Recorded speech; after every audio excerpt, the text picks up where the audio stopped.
Chiar dacă smochinul nu va înflori, vița nu va da rod. Rodul măslinului va lipsi și câmpiile nu ne vor hrăni. Oile vor pieri din staul și nu vor mai fi în grajduri boi. Când ziua necazului este mare, asuprire lângă noi. Eu mă voi bucura în Domnul, mă voi bucura în Domnul mântuirii mele. Domnul Dumnezeu este tăria mea, El îmi face picioarele ca ale cervilor și mă face să merg pe înălțimile mele.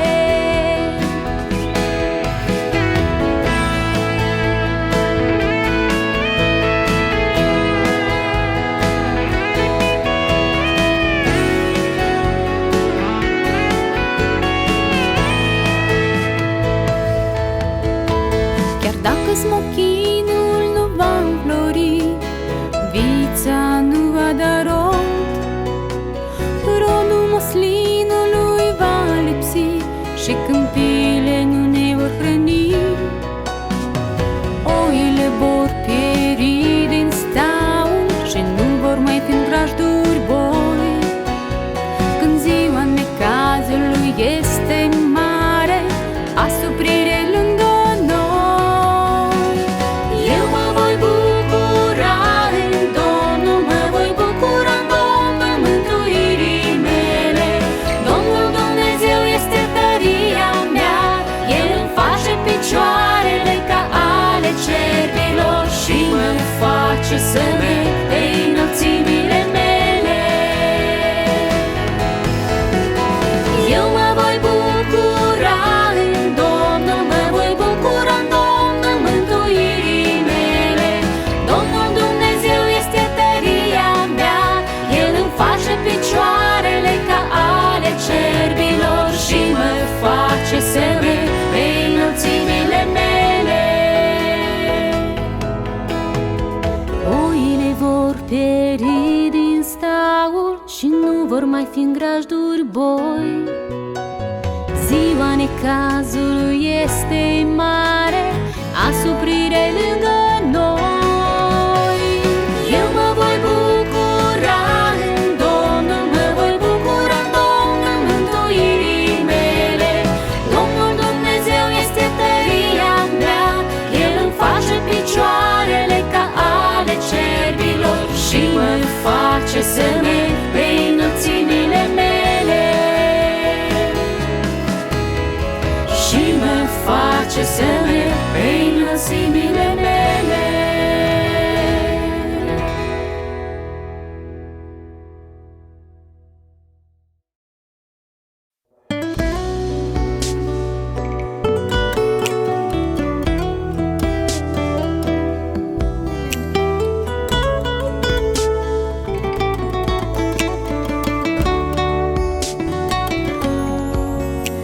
Încrede-te în Domnul, în dragostea-i divină, și El va potoli furtuna din viața ta. Cu o inimă zdrobită, închină-te smerită, durerea ți-a purtat-o la calvar. Revarsă-ți îndurarea ta din ceruri, arată-te, o Doamne, în viața mea. Atinge-te cu mâna ta de inimi și arată-ne cum este pacea ta.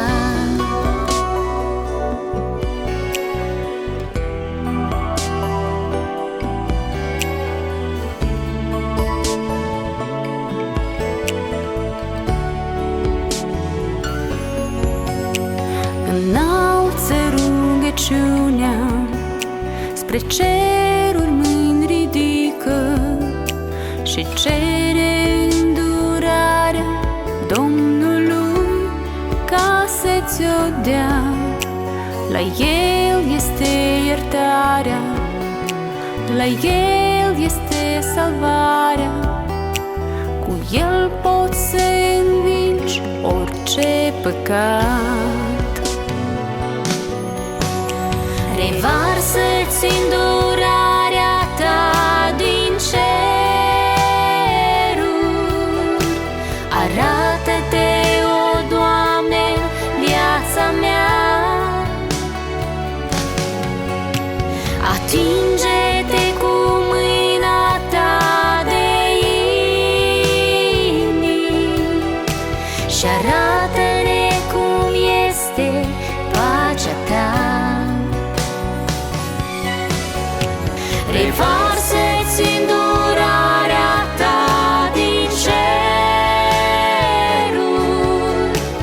arată-te, o Doamne, viața mea. Atinge-te cu mâna ta de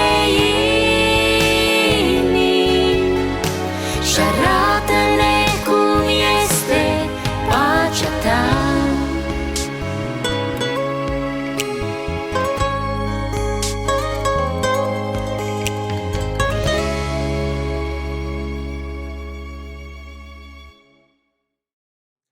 Pace, dragi frați și surori, vreau să vă spun că trăim niște timpuri deosebite. Dacă ne-ar fi spus cineva ce s-ar întâmpla, nu știu dacă am fi crezut, dar uitați-vă, acum suntem în carantină și mă gândeam oare cum trec oamenii prin carantină, oare ce fac ei?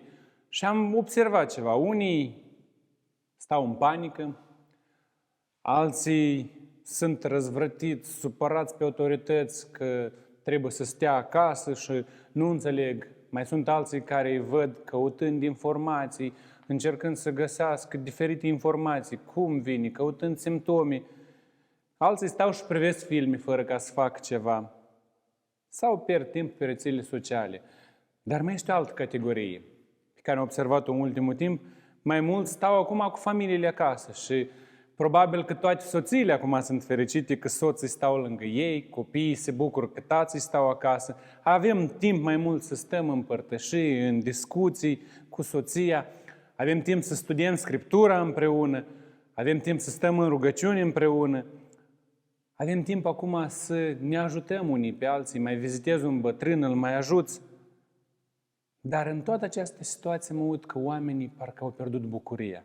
Și totuși, Apostolul Iacov ne spune că trebuie să avem bucurie. Și la Iacov, capitolul 1, versetul 2, 3 și 4, uitați-vă ce spune Iacov. Frații mei, să priviți ca o mare bucurie când treceți prin felurite încercări, ca unii care știți că încercarea credinței voastre lucrează răbdarea.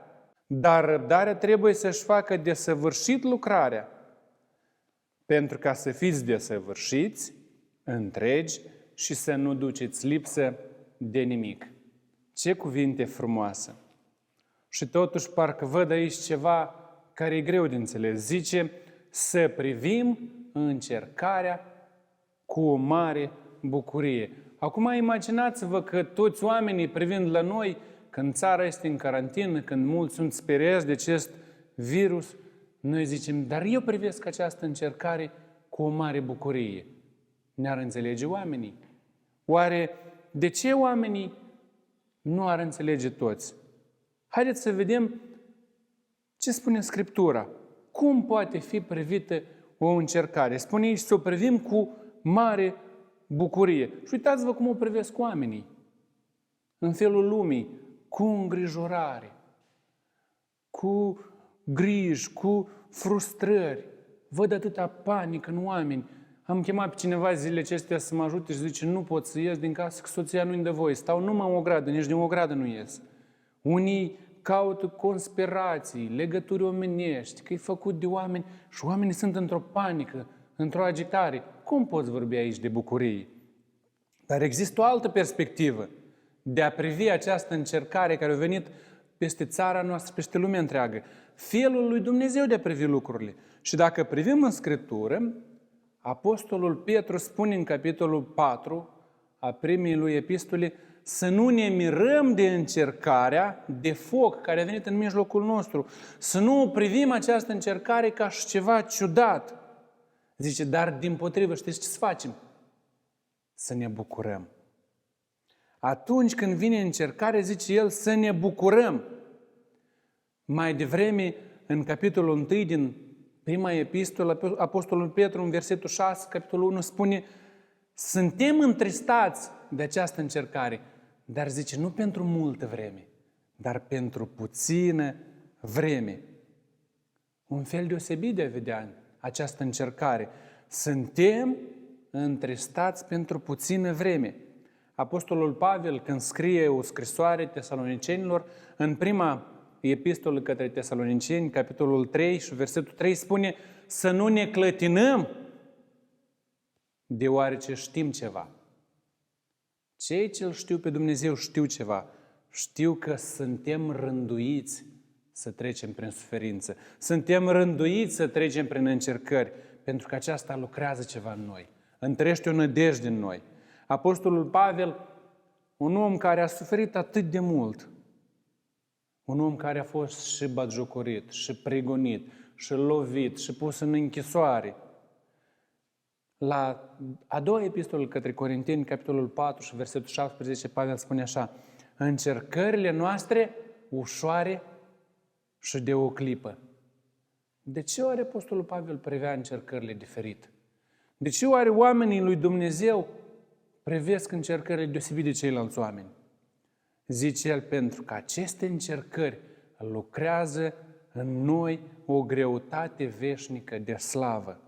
El știe că felul cum trece prin încercări aduc slavă lui Dumnezeu. Și tot Apostolul Pavel la 1 Corinteni 10:13 spune niște lucruri frumoase. Ați auzit oamenii spunând, încercarea asta e peste puterile mele. E prea grea ca să o pot trece. Nu mai știu cum o să o trec. Dar el zice, nu va ajuns nicio ispită peste puterea omenească. Dar bucuria este, zice Apostolul Pavel, că odată cu această încercare, Dumnezeu a pregătit și mijlocul ca să ieșim din ea. Un lucru interesant pe care îl mai vedem, cum trec oamenii lui Dumnezeu prin o încercare, îl găsim scris iarăși despre Apostolul Pavel la Filipeni, capitolul 1, cu versetul 14. Și ce am văzut aici minunat și deosebit, felul cum trecea Pavel prin încercare. Dacă știți, când Pavel scrie această epistolă, se află în închisoare. Oamenii privind la atitudinea lui Pavel în încercare, zice, și cei mai mulți dintre frați, îmbărbătați de lanțurile mele, au și mai multă îndrăzneală să vestească fără teamă cuvântul lui Dumnezeu. O perspectivă deosebită, diferită de a privi încercarea, greutatea care a venit. Doamne, cât de mult aș vrea ca oamenii care privesc la mine să fie încurajați și mai mult să-L laude pe Dumnezeu. Spune aici Iacov să priviți cu o mare bucurie când trecem prin încercări. Am văzut cum putem trece prin încercare, două perspective, dar vreau să vă întreb, oare de unde vine această bucurie? El zice să privim încercarea cu o mare bucurie. Ca să ai bucurie trebuie să o primești de undeva. De unde vine această bucurie? Împăratul David, în Psalmul 5, cu versetul 11, spune: toți cei ce se încred în tine se vor bucura și se vor veseli totdeauna. Știți de ce? Căci tu îi vei ocroti. Tu vei fi bucuria celor ce iubesc numele tău. David era împărat, putea să găsească bucuria în orice. Dar el zice, bucuria vine de la Dumnezeu. Cei ce se încred în Dumnezeu, ei au bucurie. Pentru că Dumnezeu este Cel ce îi ocrotește. De unde să iei bucurie în această încercare? Încrede-te în Domnul. Pentru că El te va ocroti. El îți dă bucurie. Apoi Psalmul 9 cu versetul 2 spune: voi face din tine bucuria și veselia mea. Voi cânta numelui Tău. Nu un virus, dar Dumnezeu este bucuria mea. Nu virusul mă doboară, dar Dumnezeu mă încurajează. Psalmul 33:21 spune, da, inima noastră își găsește bucuria în El, căci avem încredere în numele Lui cel Sfânt. Bucuria vine de la Dumnezeu. Atunci când te încrezi în Dumnezeu, nu mai ai nicio frică. Nimic nu te poate doborî, nimic nu ți poate lua această bucurie, pentru că știi că ești sub protecția lui Dumnezeu. Psalmul 119 cu versetul 111 spune, învățăturile Tale sunt moștenirea mea de veci, căci ele sunt bucuria inimii mele. Cum să ai bucurie în această clipă? Încrezându-te în Domnul, cercetând cuvântul lui Dumnezeu, pentru că în El găsim bucurie. În cuvântul lui Dumnezeu suntem cei ce primim mângâiere, încurajare în inima noastră. Romani 15:13 spune, Dumnezeul nădejdii să vă umple de toată bucuria și pacea, pe care o dă credința, pentru ca prin puterea Duhului Sfânt să fiți tari în nădejde. Bucuria. Mă gândeam că e ceva minunat și aș vrea să o am, dar știți ce am observat în cuvântul lui Dumnezeu?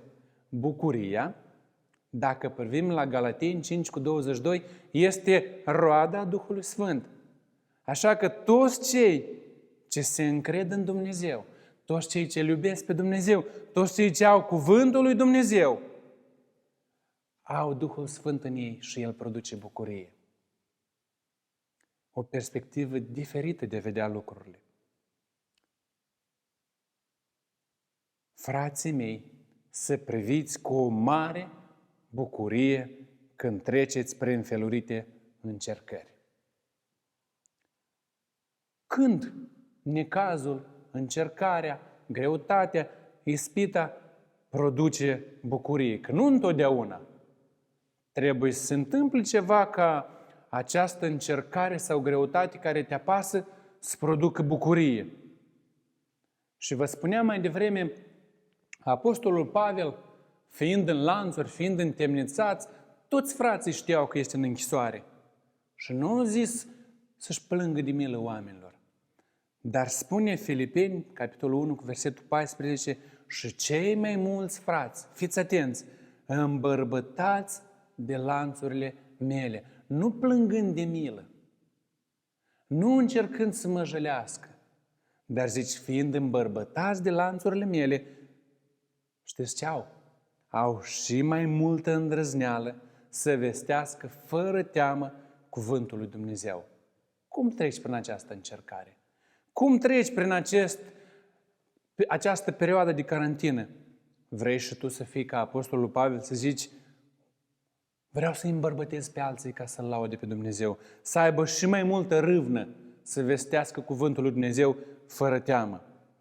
Apostolul Petru, în prima sa epistolă, la capitolul 4, cu versetul 14, spune, dacă sunteți batjocoriți pentru numele lui Hristos, ferice de voi, fiindcă Duhul Slavei, Duhul lui Dumnezeu, se odihnește peste voi.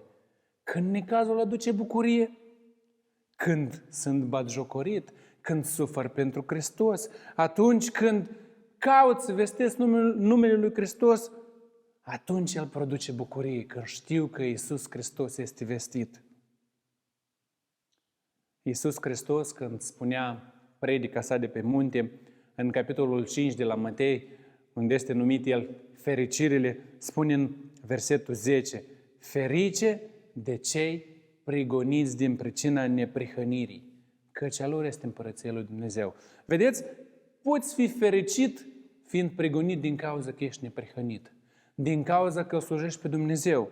Eu când eram la școală, mă râdeau unii că sunt un copil al lui Dumnezeu și așa parcă eram supărat, dar mama întotdeauna îmi spunea, tu nu ești ca ei, tu ești un copil al lui Dumnezeu. Trebuie să te bucuri că ei te vorbesc pe nedrept pentru că tu îl slujești pe Dumnezeu. Tot aici, la Matei, Iisus Hristos, în versetul 11, spune, ferice va fi de voi când din pricina mea oamenii vă vor ocărî, vă vor prigoni și vor spune tot felul de lucruri rele și neadevărate împotriva voastră. O perspectivă diferită de a vedea lucrurile.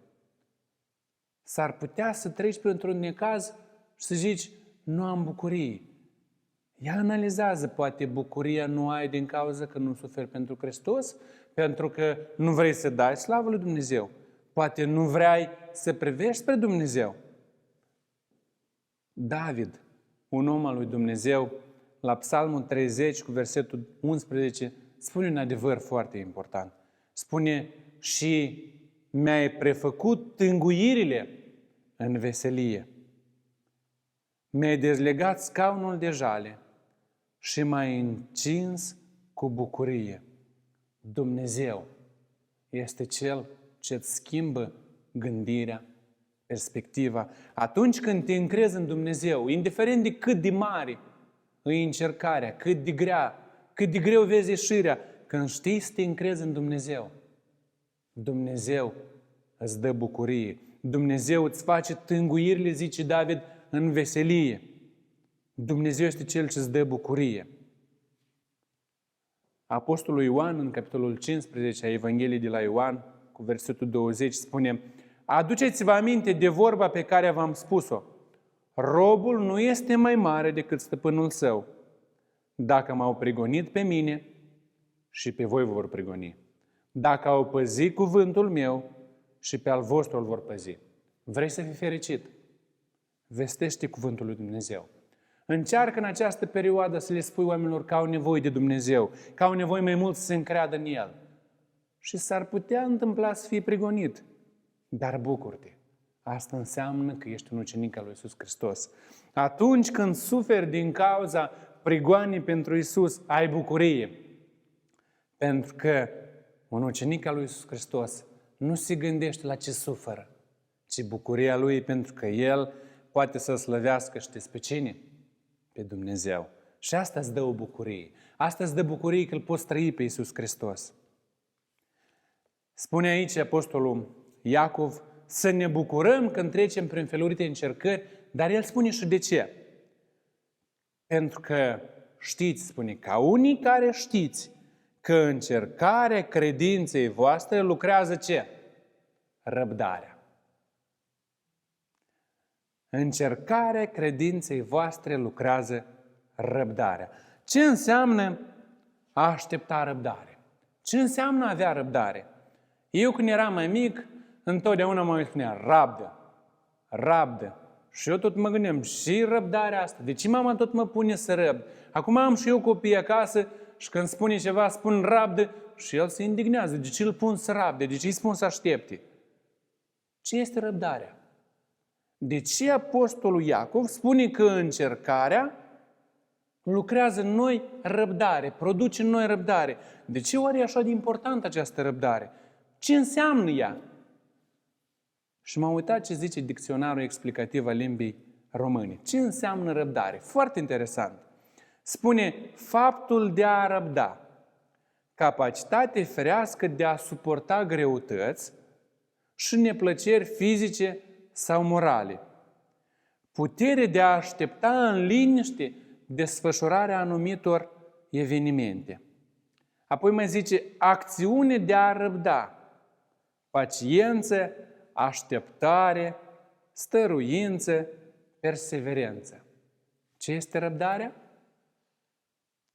La fel cum bucuria este o roadă a Duhului Sfânt, așa și răbdarea vedem în Galateni 5:22 că este roada Duhului Sfânt.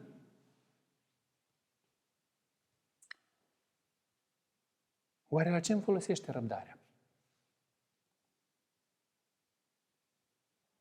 Rezultatul încercării în viața mea, zice, produce răbdare. Oare la ce îmi folosește răbdarea? V-ați gândit vreodată? Cartea Romani, capitolul 5, cu versetul 4, spune răbdarea aduce, știți ce?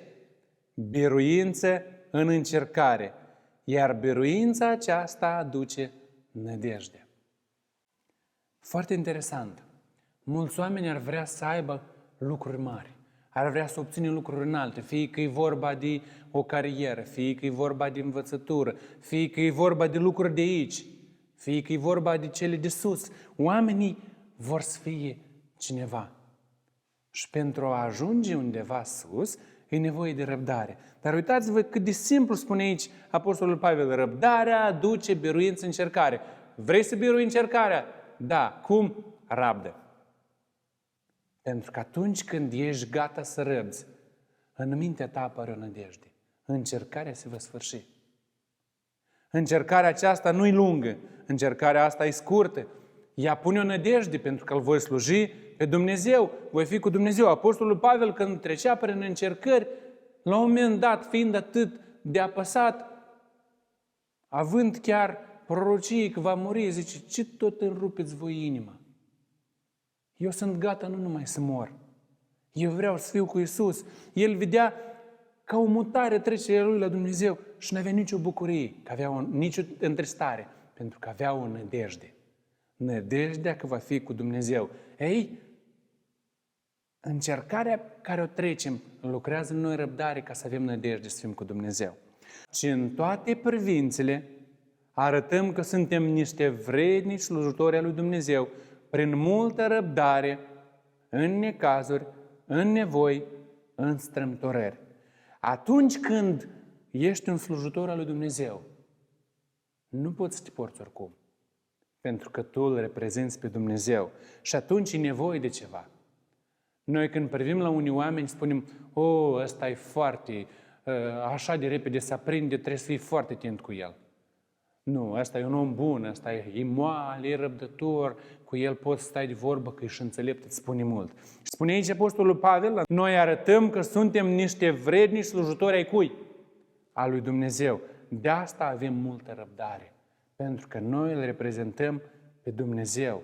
Noi avem răbdare în necazuri pentru că vrem să-L facem cunoscut pe Dumnezeu. Suntem cei ce îl reprezentăm pe El, suntem cei ce îl arătăm pe El. De asta avem nevoie de răbdare. Evrei, capitolul 10 cu 36, și dacă citiți câteva versete mai sus, câteva versete mai jos, o să vedeți ceva interesant.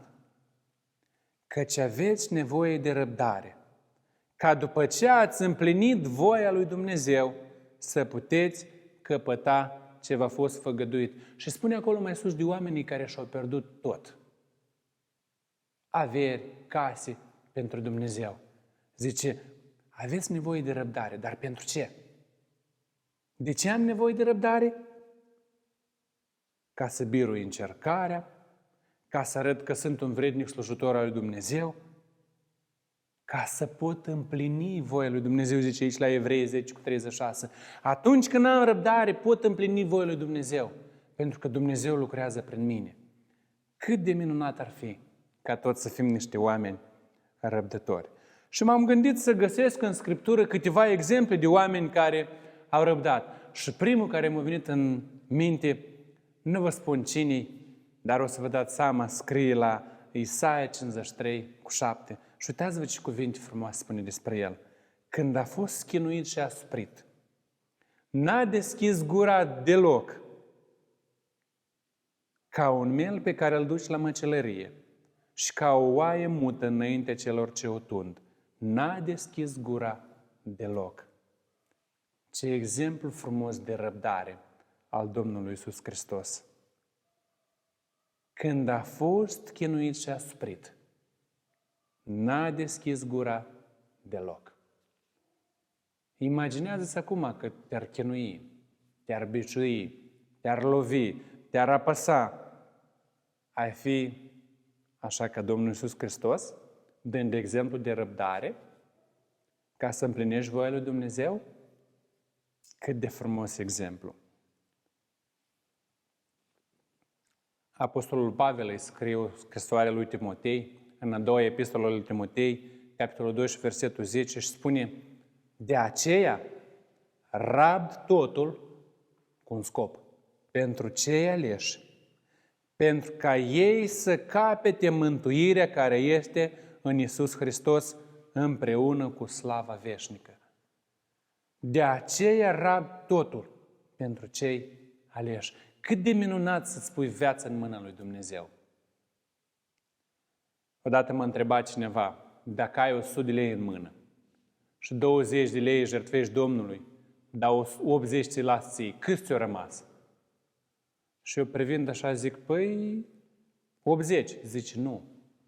Cei 80 îi dai fie la magazin, fie la spital, fie plătești o amendă, dar ce ai dat lui Dumnezeu? Aceea ți-a rămas în mână. Și Apostolul Pavel spune, nu privesc la ce trebuie să sufer, nu privesc prin ce greutăți trec, dar rab totul pentru ce aleși, cu ce scop? Pentru ca ei să capete mântuirea care este în Iisus Hristos. Dacă ai privi săptămânile acestea de carantină în care stai, câți oameni au auzit de la tine Evanghelia ca să capete această mântuire în Hristos? Câți au văzut exemplul tău de răbdare și au văzut că Iisus Hristos este viu în tine?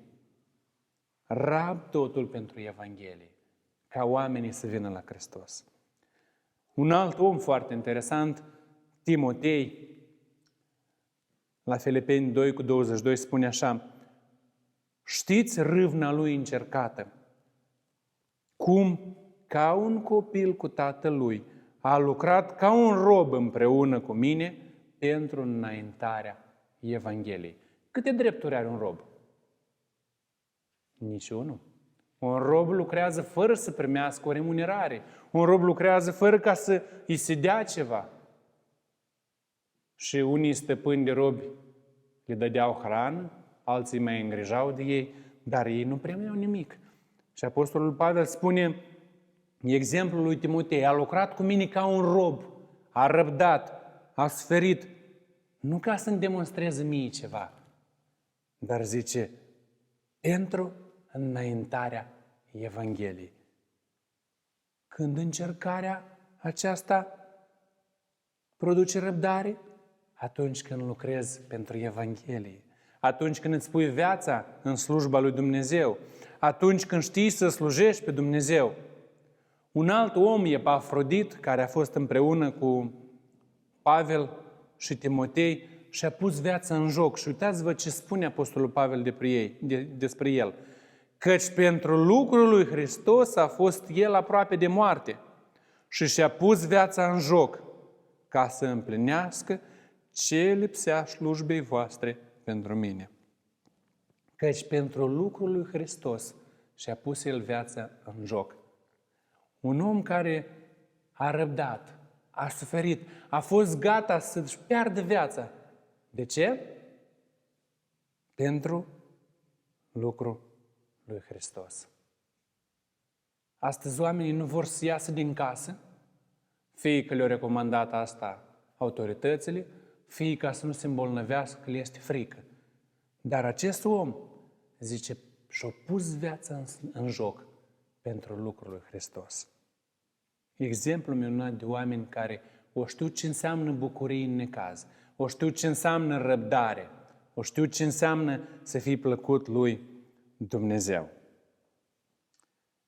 Spune aici Apostolul Iacov că încercarea lucrează în noi răbdare și zice, dar răbdarea trebuie să-și facă desăvârșit lucrarea pentru ca să fiți desăvârșiți, întregi și să nu duceți lipsă de nimic. Am văzut că încercarea trebuie să o trecem cu bucurie. Am văzut că încercarea, când vine asupra noastră, lucrează în noi ceva și ne aduce răbdare. Și acum vreau să vedem că încercarea produce în noi niște roade. Încercarea te face să fii desăvârșit, întreg și să nu duci lipsuri. Câți din noi nu vrem să fim în lipsuri? Toți am vrea să avem toate din belșug. Acum lumea este în panică. Ce o să mâncăm? Cum o să ne îngrijorăm? Dar oamenii lui Dumnezeu rabdă încercarea. Cum arată un om desăvârșit? Și dacă ne-am gândit în ochii lumii, am avea un portret cum arată el. Dar vreau să vedem cum arată un om desăvârșit în ochii lui Dumnezeu. Iarăși m-am uitat la dicționarul explicativ ca să vedem ce explicații ne dă el pentru cuvântul desăvârșit și uitați-vă ce am găsit. Desăvârșit, care mai înseamnă perfect, ireproșabil, sfânt, nemărginit, absolut. Cum arată un om desăvârșit și ce îl face pe acest om desăvârșit? Spune aici, răbdarea trebuie să-și facă desăvârșit lucrarea pentru ca voi să fiți desăvârșiți. Cum ajungem să fim oameni desăvârșiți? Și dacă privim la Matei, capitolul 5, cu versetul 48, spune așa, voi fiți desăvârșiți după cum și Tatăl vostru cel ceresc este desăvârșit. Cum pot ajunge să fiu desăvârșit? În primul rând, fiind fiul al Tatălui Ceresc, pentru că Tatăl nostru cel Ceresc este desăvârșit și El lucrează și în noi această desăvârșire. Dar cum este Tatăl Ceresc? Se îngrijește de sărmani, ne dă pâinea de toate zilele, ne protejează, are grijă de cel ce i-a păsat, izbăvește pe cel nedreptățit, este apărător, este stâncă tare și am putea să spunem multe. Voi fiți desăvârșiți. Cu alte cuvinte, urmați exemplul Tatălui vostru cel Ceresc. Fiți ca și Dumnezeu, pentru că El este desăvârșit. Iisus Hristos, vorbind cu ucenicii la Matei, capitolul 19, cu 21, spune, în pilda aceea cu tânărul bogat, probabil o știți toți, vrei să fii desăvârșit? I-a zis Iisus, du-te, devinde ce ai, dă la săraci și vei avea o comoară în cer. Apoi vino și urmează-mă. Interesant privește aici Iisus Hristos. Nu așteaptă ca acest om să-l încurajezi și zic, foarte bine, ai păzit poruncile, ai respectat tot, ești un om bun, ești un om ascultător. Dar vede ceva și zice, tu ai nevoie să te îngrijești de alții. Vrei să fii desăvârșit? Împarte-te cu ce ai și de altora.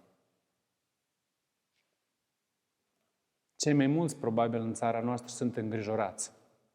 Am văzut un video cum 3 italieni au încercat să spargă o bancă. Și au început să strige, nu mai avem bani, nu mai avem cu ce cumpăra mâncare. Și după ce poliția au scos afară de acolo, i-au oprit, ei încercau să împrumute banii de la polițiști. Zice, nu mai avem mâncare pentru copiii noștri. Și oamenii erau îngrijorați. Iisus Hristos, privind la acest tânăr bogat, zice, vrei să fii desăvârșit? Îngrijește de alții. Probabil te uiți la tine acasă acum și zici, da, bun exemplu. Ia uite prin lucrurile care le ai. Poate ai ceva cu ce să te împarți cu vecinul tău care n-are ce mânca. Poate ai 2 kg de zahăr, unul dă-l vecinului.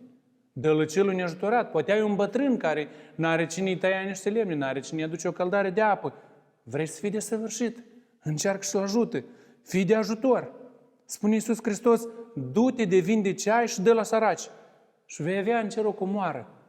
Așa privea Iisus Hristos un om desăvârșit. Apoi, Apostolul Pavel la 2 Timotei 16 și 17 spune, toată Scriptura este însuflată de Dumnezeu și de folos, ca să învețe, să mustre, să dea înțelepciune în neprihănire, pentru ca omul lui Dumnezeu să fie desăvârșit și destoinic pentru orice lucrare bună. Un om desăvârșit, în primul rând, este un om care știe să cerceteze Scriptura, Cuvântul lui Dumnezeu. Un om desăvârșit știe să fie conectat la ce vrea Dumnezeu să-i spună. Un om desăvârșit întotdeauna caută să fie gata să facă orice lucrare bună. Doar vede nevoia și caută să o îndeplinească. Nu așteaptă să facă alții, pentru că el vrea să fie plăcut lui Dumnezeu. Un om desăvârșit este un om care este liber de frică, care nu se teme, pentru că în el este dragostea lui Dumnezeu.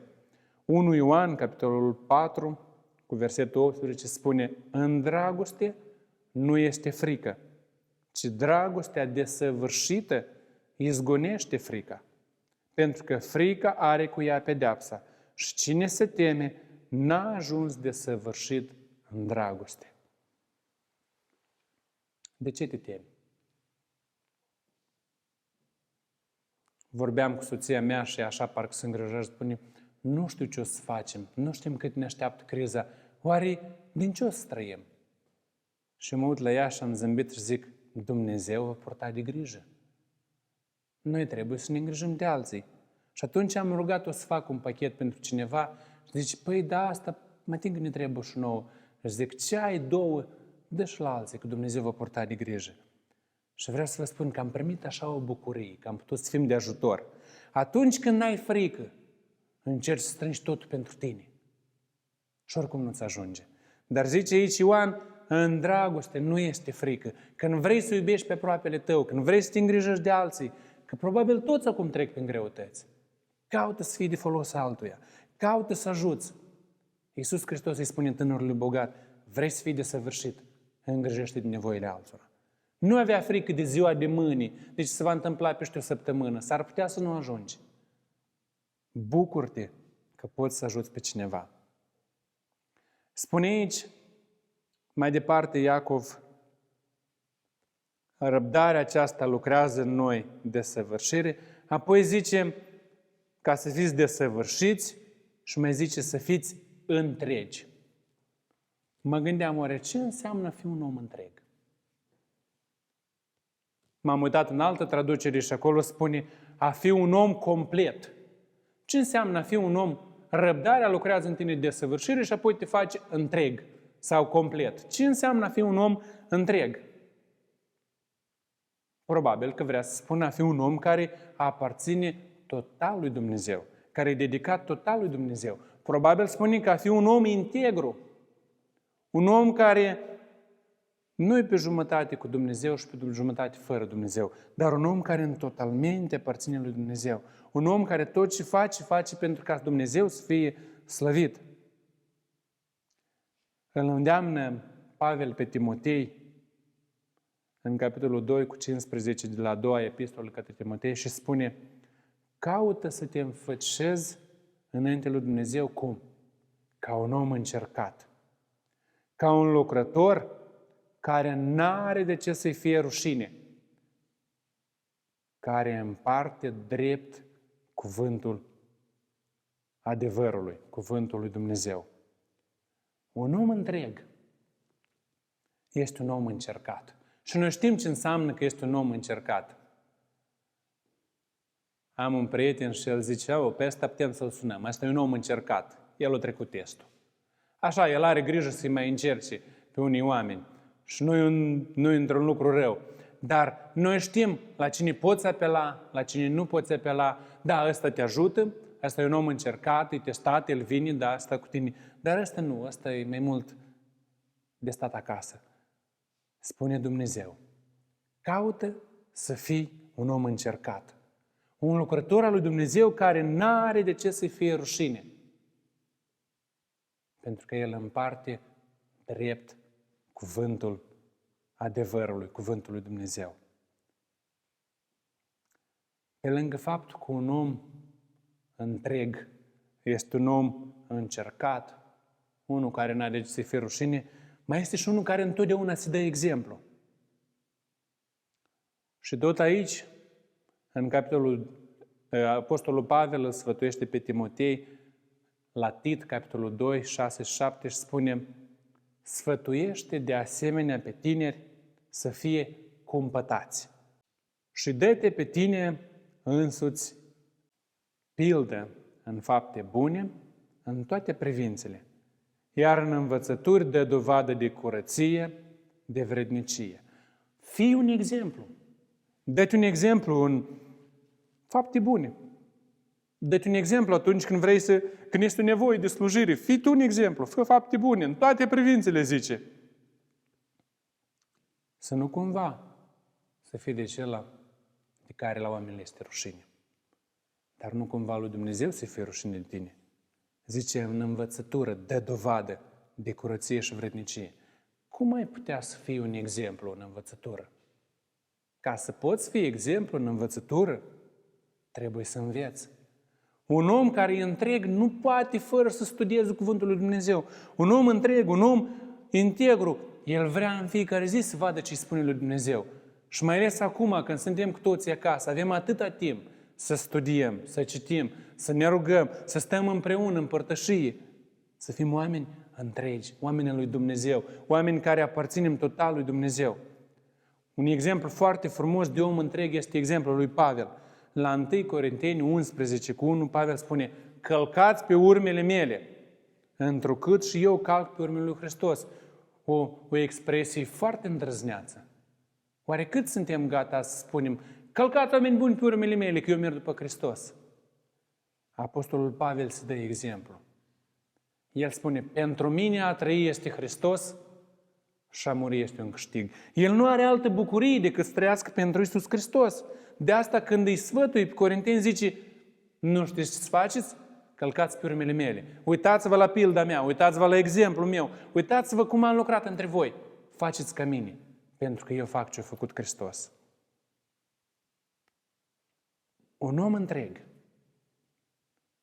este un om care se dă exemplu. Este un om încercat, un om care nu e rușinit de nimic, pentru că el slujește cu toată inima și cu toată curăția a lui Dumnezeu. Și un ultim lucru care îl spunem aici Iacov: să nu duceți lipsă de nimic. Ce ar trebui să faci ca să nu duci lipsă? Probabil să te duci la cel mai mare magazin, să-ți comanzi fie un microbus mare, fie o mașină mai mare, să o încarci plină cu produse, să le pui în casă, știi că le ai, da? Nu. Spunea Iisus Hristos în capitolul 6 de la Matei despre comori. Zice: nu vă strângeți comori aici pe pământ, pentru că aici se întâmplă ceva cu ele. Zice: le mănâncă rugina, le mănâncă molia, se întâmplă că le sapă și le fură hoții, apoi se mai leagă inima de ele și când le pierzi, te doare inima. Dar spunea el: strângeți-vă comori în cer. Pentru că acolo unde este comoara voastră, acolo este și inima voastră. Cum să nu duci lipsă de nimic? Să te încrezi în Dumnezeu. Să cauți mai întâi împărăția lui Dumnezeu și neprihănirea Lui. Apostolul Petru, în 1 Petru 5:7, spune ce să faci ca să nu duci lipsă. Și în primul rând spune el: și aruncați asupra Lui toate, nu doar câteva, nu unele. Zice: toate îngrijorările voastre.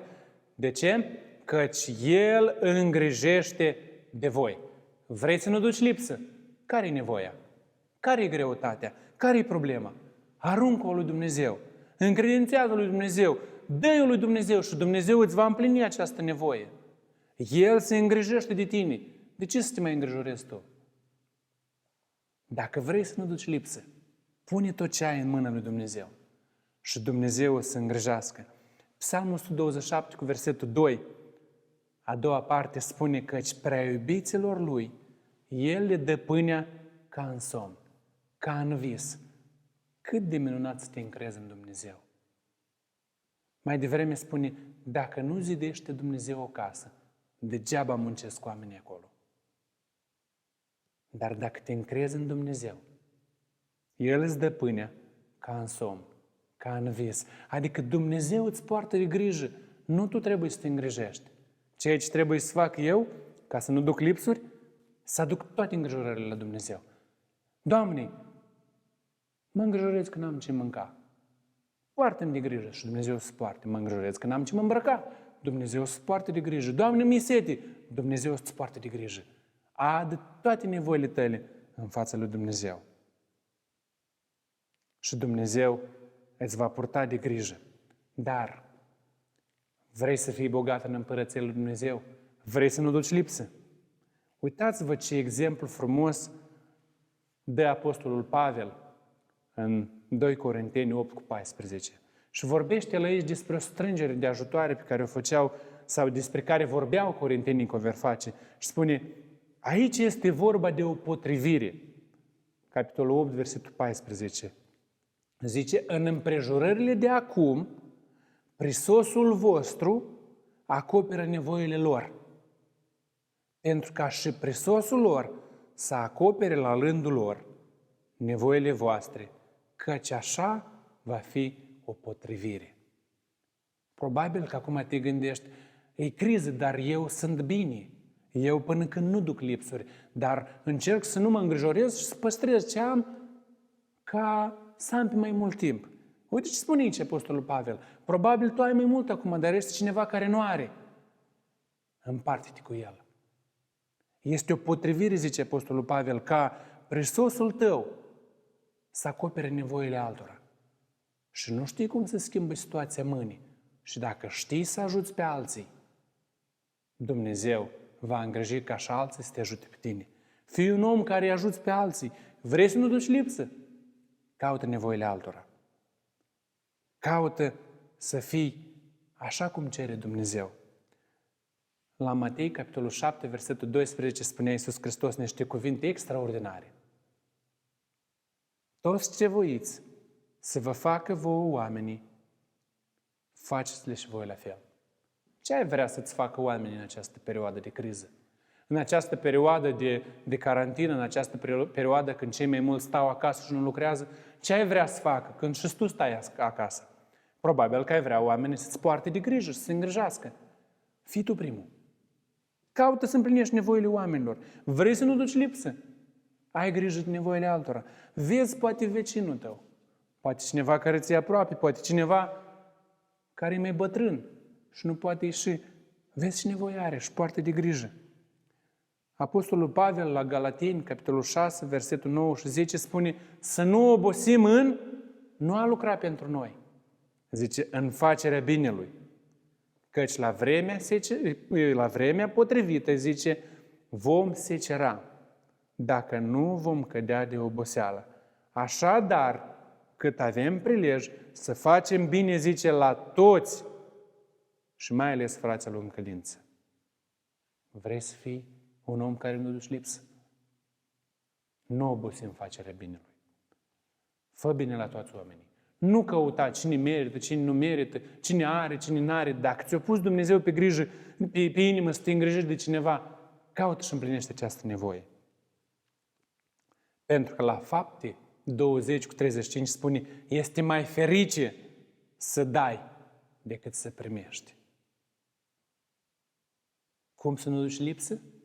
Purtând grijă de nevoile altora. Cum să ai bucurii în necaz? În primul rând, spune Apostolul Pavel, atunci când treci prin aceste încercări, să le privești cu o mare bucurie. Apoi zice el că aceste încercări lucrează în tine ceva. Ele lucrează în tine răbdarea. Și spune că această răbdare face o lucrare în tine.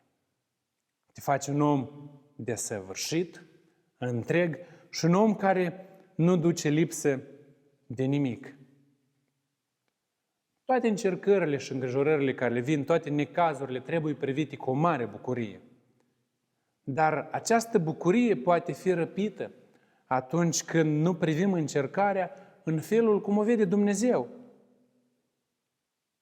Totuși, chiar dacă suferim, chiar dacă suntem în necaz, căpătăm răbdare. Și răbdarea ne ajută să fim biruitori și să creștem în nădejdea vieții veșnice. Să fim cei ce urmăm exemplul lui Dumnezeu, adică devenim desăvârșiți, oameni întregi și nu ducem lipsă de nimic. Cum privești tu încercarea prin care treci acum? Această epidemie, pandemie care a venit în țara noastră și în toată lumea, cum o privești? Cu bucurie? Cu îngrijorare? Lauzi pe Dumnezeu și cauți Să faci ce spune El? Sau te răzvrătești? Cum o privești? Sau poate sunt câteva lucruri care ți-au furat bucurie? Care sunt acele lucruri? De ce nu mai ai bucurie?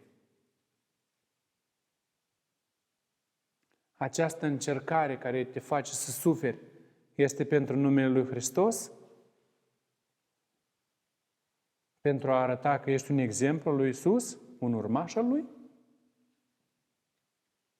Ești tu sigur că încercarea prin care treci, suferința aceasta, lucrează în tine răbdare? Ce fel de exemplu dai în necaz? Privești spre cer sau spre pământ? Spre ce sunt ațintiți ochii tăi? Când privești ceilalți oameni la tine, ce văd? Un exemplu, cum a arătat Pavel, Timotei, Epafrodit, un exemplu pe care l-am văzut în Iisus Hristos, n-a deschis gura deloc, ce a răbdat totul. Ce văd oamenii în tine? Vine la Iisus acel tânăr bogat și Iisus îl întreabă, vrei să fii desăvârșit? Du-te și îngrijește de săraci. Tu ai cu ce? Tu ai vrea să fii desăvârșit? Când te-ai îngrijit ultima dată de nevoile altora? Poate că e timp acum să te oprești și să vezi ce mai ai prin casă și să-i faci o bucurie unui om în necaz, îngrijind de nevoia lui. Și Dumnezeu să ne ajute la aceasta. Amin.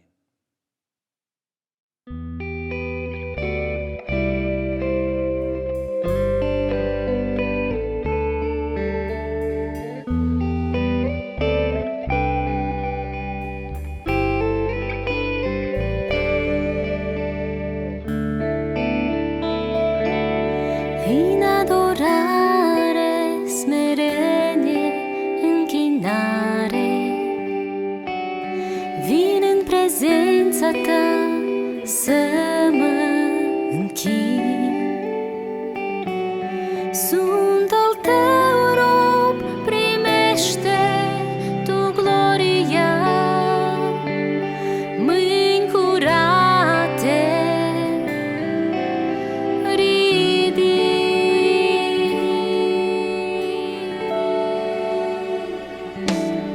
în adorare, smerenie, închinare, vin în prezența ta să mă închin.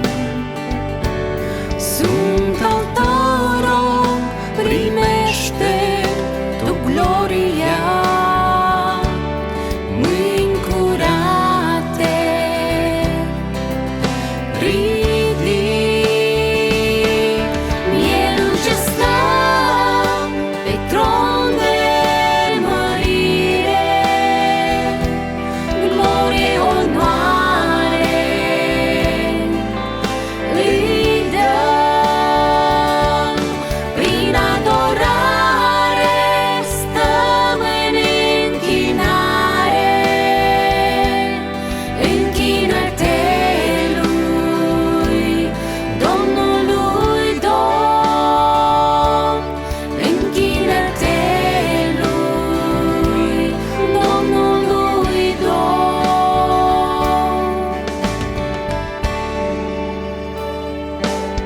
Duhul de viață îmi dă speranță, păstrez ochii mei să privesc la Iisus.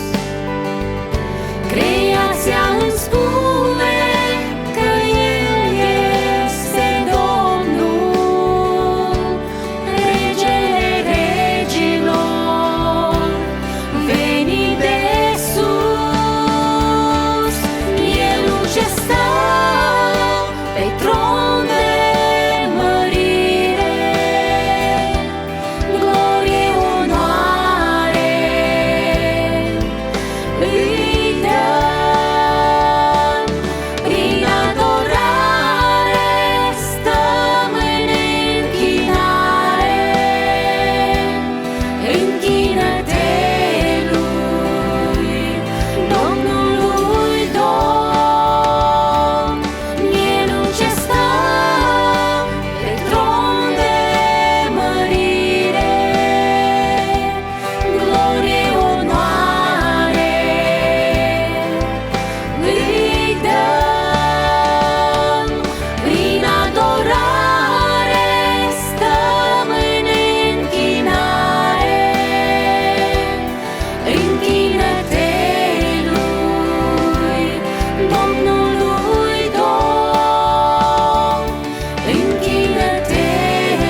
de păcat înfășat, lupți mereu, dar rămâi neputincios. Te-am văzut cum stăteai sub smochin, te rugai. Te-am văzut căci eu sunt Iisus Hristos. Te-am văzut cum stăteai sub smochin, te rugai. Te-am văzut căci eu sunt Iisus Hristos. Firea ta și cel rău duce sufletul tău la pieire ca oaia la obor. Te-am văzut cum stăteai sub smochin, te rugai, mă chemai ca să-ți vin în ajutor. Te-am văzut cum stăteai sub smochin, te rugai, mă chemai ca să-ți vin în ajutor.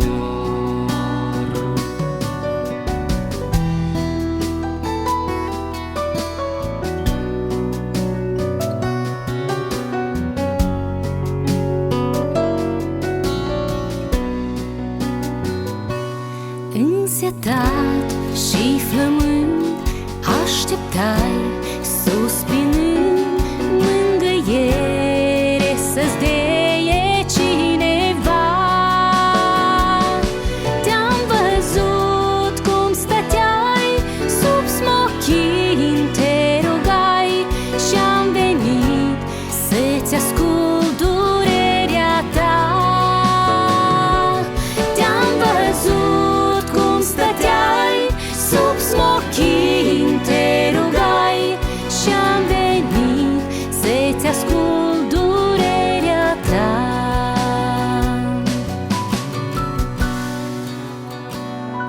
Frate, soră, să stai și încredere ai, căci te vede Iisus în orice timp. Să-ți alegi un smochin